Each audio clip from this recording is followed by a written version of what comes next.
We always start a workshop with a process of examination and reflection.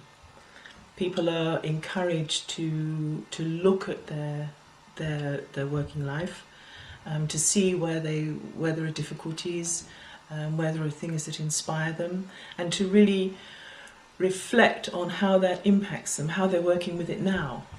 So there's a very important step of analysis and of coming to a deeper understanding.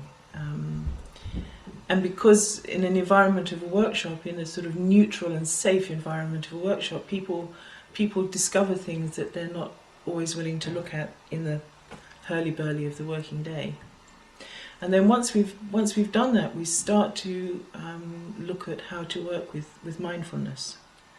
So we begin by just very simple mindfulness exercises of watching ourselves, being aware as we stand, being aware as we sit, being aware of how we move. And once people are beginning to feel comfortable with that very kind of simple level of mindfulness, we begin with meditation. So people learn very quickly simple, accessible techniques of meditation.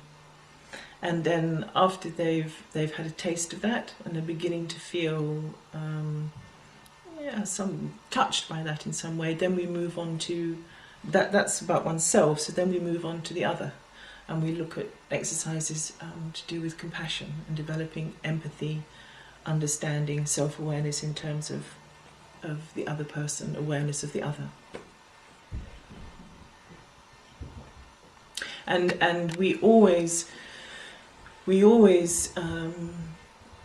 as each phase of the workshop is continuing, we look at practical applications of all this. So it's not just learning meditation as a technique. We're looking at learning meditation and then how you would apply it in your working day. And we give people a chance to look at how to be very practical with it. The same with the compassion exercises. So very quickly we go back to the earlier sections of reflection, and we take the areas of challenge and difficulty, and then we start looking at how we would deal with them differently with these tools of meditation and compassion. So people leave with a toolkit that they can begin to apply straight away.